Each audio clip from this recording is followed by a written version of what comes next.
Hello dear students, इस video में discuss करेंगे एक नया टॉपिक। हमारा टॉपिक का डिस्कशन रिप्रोडक्शन फंजाई। इस वीडियो में डिस्कस करेंगे हम वेजिटेटिव मीन्स और हम एसेक्सुअल रिप्रोडक्शन के बारे में डिस्कस करने वाले हैं। ये दोनों तरह की रिप्रोडक्शन फंजाई के अंदर कैसे होती है, इसलिए वीडियो बहुत ही इंपॉर्टेंट होने वाला है। वीडियो को एंड तक देखना है, सारी बातें आपको समझ में आ जाएंगी, कैसे क्वेश्चन एग्जाम में आते हैं और कैसे आपको आंसर करना है। My name is Deepak Lather, I am going to explain all this in video. देखो वीडियो हमारा यहाँ पे टॉपिक जो है वो है रिप्रोडक्शन ऑफ फंजाई। जो फंजाई है वो एसेक्सुअल रिप्रोडक्शन भी कर सकती है या फिर जिसे हम वेजिटेटिव मेथड भी कह सकते हैं, और ये सेक्सुअल रिप्रोडक्शन भी कर सकती है। तो इस वीडियो में सिर्फ हम वेजिटेटिव रिप्रोडक्शन और सेक्सुअल रिप्रोडक्शन के बारे में पढ़ने वाले हैं। वेजिटेटिव रिप्रोडक्शन मीन्स देखो बाइनरी फिजन से डिवाइड कर सकती है, जो कि किंगडम मोन्ट्रा में भी हो रहा था और किंगडम प्रोटिस्टा में भी हो रहा था और किंगडम फंजाई में भी हो रहा है।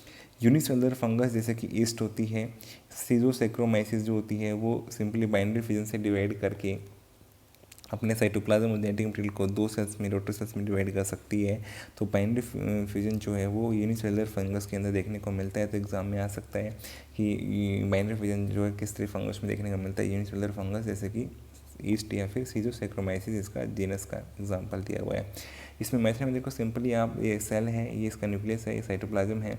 इसने क्या किया, साइटोप्लाज्म को भी डिवाइड कर दिया और अपने न्यूक्लियस को भी दो पार्ट में डिवाइड कर दिया। तो साइटोप्लाज्म भी डिवाइड होकर दो सेल्स में यहाँ पे चला गया और न्यूक्लियस का मटेरियल भी चला गया, और फिर ये फाइनली जो है दो डॉटर सेल्स का फॉर्मेशन हो गया यहाँ पे एक सेल से। बडिंग भी हो सकती है। यहाँ पे देखो बडिंग जो है ये भी बाइनरी फिजन के जैसा होता है, लेकिन इसमें बडिंग में और बाइनरी फिजन में डिफरेंस क्या है, यहाँ पे इक्वल डिस्ट्रीब्यूशन होता है मटेरियल का। बडिंग के अंदर आप देखोगे अनइक्वल डिस्ट्रीब्यूशन होता है, जैसे कि सेक्रोमाइसिस ईस्ट के अंदर ही बडिंग देखने को मिलती है। तो एग्जाम्पल आ सकता है, अब बडिंग का एग्जाम्पल बताइए, ईस्ट के अंदर होती है, सेक्रोमाइसिस के अंदर होती है। देखो यहाँ पे ये मदर सेल थी, इसका क्या हुआ यहाँ पे देखो न्यूक्लियस जो है ये भी डिवाइड करेगा, साइटोप्लाज्म भी, छोटा सा साइटोप्लाज्म का यहाँ पे बर्ड बना, इस बर्ड में न्यूक्लियस भी चला गया, साइटोप्लाज्म भी चला गया कुछ पार्ट। तो यहाँ पे धीरे धीरे क्या होगा कि ये बर्ड अलग हो जाएगी और इसका साइज़ जो होगा आप डिफरेंट देख सकते हो। देखो यहाँ पे मदर सेल का जो साइज़ था, रोटर सेल का साइज़ में डिफरेंस है, और डिस्ट्रीब्यूशन ऑफ मटेरियल में भी डिफरेंस होगा। तो दैट इज़ वाई यहाँ पे साइज़ का डिस्टेंस, यहाँ पे डिफरेंस है, या फिर अनइक्वल डिस्ट्रीब्यूशन कह सकते हैं एक तरीके से आप साइज़ के बेसिस पे। कंटेंट तो हो सकता है सेम आ जाए, लेकिन साइज़ का डिफरेंस है। अभी ये ग्रो करके ये मदर सेल के जैसी बन जाएगी कुछ टाइम के बाद में। तो बडिंग जो होता है वो सेक्रोमाइसिस में यहाँ पे देखने को मिलता है, ईस्ट के अंदर देखने को मिलता है। तो यहाँ पे बाइनरी फिजन जो है ये ईस्ट के अंदर ही होता है, लेकिन सीधो सेक्रोमाइसिस शो करती है, जबकि ईस्ट जो सेक्रोमाइसिस है ये बडिंग शो करती है। तो यहाँ पे हमने देखा वेजिटेटिव मीन्स में बाइनरी फिजन भी हो सकता है, बडिंग भी हो सकता है, फिर फ्रेगमेंटेशन भी कर सकती है फंजाई।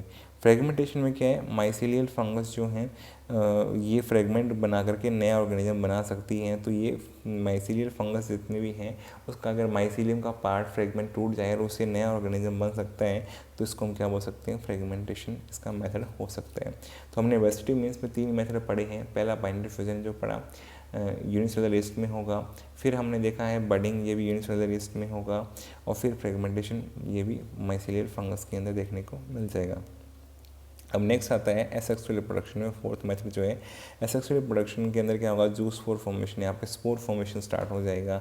जो जू स्पोर हैं इनकी कैरेक्टरिस्टिक आपको याद रखनी है। स्पोर क्या होता है, वैसे तो स्पोर एक सिंगल स्पेशलाइज सेल होती है, उसी को स्पोर बोलते हैं। Single specialize cell is called as spore, पहला तो पॉइंट ये हो गया। फिर जू स्पोर कैसे होते हैं, फ्लैजेलेटेड, ये फ्लैजेला कंटेनिंग होते हैं, फ्लैजेला मूवमेंट कर सकते हैं, नेकेड होते हैं, कवरिंग नहीं होती, यूनिन्यूक्लियेटेड होते हैं स्ट्रक्चर्स। तो ये कैसे हैं, देखो फीचर बताएंगे जू स्पोर्स के। फ्लैजेलेटेड होते हैं, नेकेड होते हैं, यूनिन्यूक्लियेटेड होते हैं स्ट्रक्चर्स, तो इन्हीं को क्या बोलते हैं, जू स्पोर्स। तो जू स्पोर के अंदर फ्लैजेला होते हैं वो 2 टाइप के हो सकते हैं, एक तो यूनिफ्लैजेलेटेड, एक ही फ्लैजेला हो, और बाईफ्लैजेलेटेड या फिर 2 फ्लैजेला हो। जो यूनिफ्लैजेलेटेड है वहाँ पे प्रेजेंस ऑफ 1 फ्लैजेलम होगा, तो इसलिए यूनिफ्लैजेलेटेड बोला गया है। जैसे कि जीनस सिनकाइट्रियम में ऐसा देखा गया है, सिनकाइट्रियम के अंदर यूनिफ्लैजेलेटेड। बाईफ्लैजेलेटेड भी हो सकते हैं, जैसे कि पायरिफॉर्म है पियर शेप्ड, या फिर बीन या किडनी शेप्ड। यहाँ पे अगर फ्लैजेला एंटीरियर एंड पे हुए तो पायरिफॉर्म है पियर शेप्ड बनेगा, और अगर लिटरल साइड्स पे हुए तो क्या बनेगा, किडनी या बीन शेप्ड बनेगा। अब पायरिफॉर्म में एग्जांपल जैसे कि सेप्रोलेग्निया दिया हुआ है, ये जीनस है यहाँ पे फंजाई का, उसके अंदर कैसा मिलता है पायरिफॉर्म या पियर शेप्ड। बीन शेप्ड या किडनी शेप्ड भी यहाँ पे देखने को मिलते हैं। तो आपको यूनिफ्लैजेलेटेड का एग्जांपल है यहाँ पे सिनकाइट्रियम, जबकि बाईफ्लैजेलेटेड का एग्जांपल है सेप्रोलेग्निया। तो जूस पोर्स कैसे होते हैं, फ्लैजेलेटेड होते हैं, नेकेड होते हैं, यूनिन्यूक्लिएटेड होते हैं। ये जूस पोर बन गया, जूस पोर का स्ट्रक्चर यहाँ पे दिखाया हुआ है। तो इससे ये जूस पोर्स बन के रिलीज आ रही है, बस्ट हो गया और इसे मल्टीप्लाई करके यहाँ पे जूस पोर का फॉर्मेशन हो गया। नेक्स्ट है स्पोरेंजियोस्पोर। नेक्स्ट है स्पोरेंजियोस्पोर। स्पोरेंजियोस्पोर भी एसेक्सुअल स्पोर्स होते हैं। तो एग्जाम में आ सकता है कौन कौन से एसेक्सुअल स्पोर्स होते हैं। तो जूस्पोर भी हो गया, स्पोरेंजियोस्पोर भी एक एसेक्सुअल स्पोर है। देखो इसमें क्या होता है, स्पोरेंजियम बनता है और स्पोरेंजियोस्पोर जो होता है इसके ऊपर स्पोरेंजियम बनता है।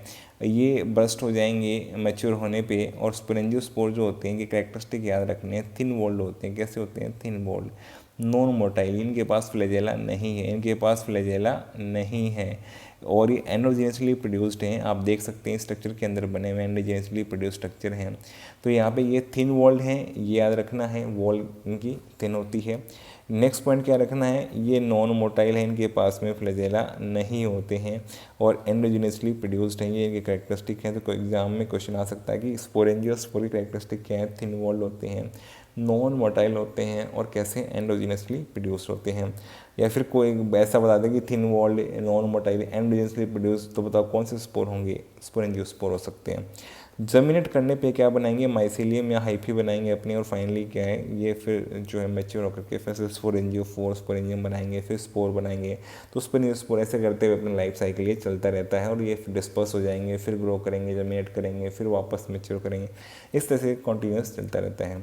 तो ये बनाता कौन है, एक तो जीनस राइजोपस और एक जीनस म्यूकर। ये दोनों के दोनों यहाँ पे राइजोपस और म्यूकर एक ही ग्रुप की फंजाई हैं। ये दोनों बनाते क्या हैं, स्पोरेंजियोस्पोर बनाते हैं।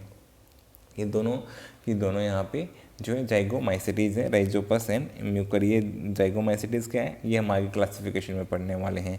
तो एग्जाम्पल याद करना है आपको, स्पोरेंजियोस्पोर का एग्जाम्पल राइजोपस एंड म्यूकर, ये इंपॉर्टेंट है। फिर आता है कोनिडिया या कोनिडियोस्पोर बोलते हैं जिसको। कोनिडियोस्पोर जो होते हैं ये भी स्ट्रक्चर जो है यहाँ पे आपको दिखाई दे रहा है, स्ट्रक्चर बनाता है इस तरह से।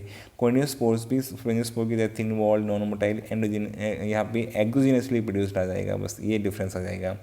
अब देखो यहाँ पे ये स्ट्रक्चर दिखाई दे रहा है, इस पर बनते हैं, इसको बोलते हैं कोनिडियोफोर। कोनिडियोफोर में सबसे नीचे जब यहाँ पे जो है स्ट्रक्चर बनेगा तो इसको बोलेंगे रैमी। रैमी पे फर्दर अगर ये डिवाइड करेगा तो इसे बोलेंगे मेटली।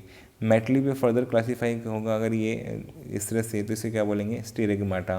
तो यहाँ पे RMS आपको याद रखना है, रैमी, मेटुला और स्टेरेगमाटा। फिर फाइनली इसके ऊपर स्पोर्स बनते हैं, ये एक्सोजेनसली प्रोड्यूस स्पोरिन को कोनिडिया बोलते हैं। मैंने यहाँ पे एक यहाँ पे जो है स्टेरेगमाटा का एक अरेंजमेंट दिखाया है, ये सिंगल का, इसके ऊपर कोनिडियोस्पोर कोनिडिया बने, ये रिलीज हो गए। और ये कैसे हैं, थिन वॉल्ड हैं, नॉन मोटाइल हैं, इनके पास भी फ्लैजेला नहीं होता है और ये एक्सोजेनसली प्रोड्यूस हैं। बस यही स्पोरेंजियोस्पोर से अलग डिफरेंस है इनका। तो एसेक्सुअल स्पोर्स में एग्जाम्पल हमने जूस्पोर देखा, स्पोरेंजियोस्पोर देखा, कोनिडियोस्पोर या कोनिडिया भी देखा, ये भी क्या एसेक्सुअल स्पोर्स का एग्जाम्पल है। लेकिन स्पोरेंजियोस्पोर से अलग कैसे हैं, ये एक्सोजेनसली प्रोड्यूस्ड हैं। फिर ये भी जर्मिनेट करके माइसीलियम बनाएंगे, फिर से वापस से कोनिडियोफोर बन सकता है।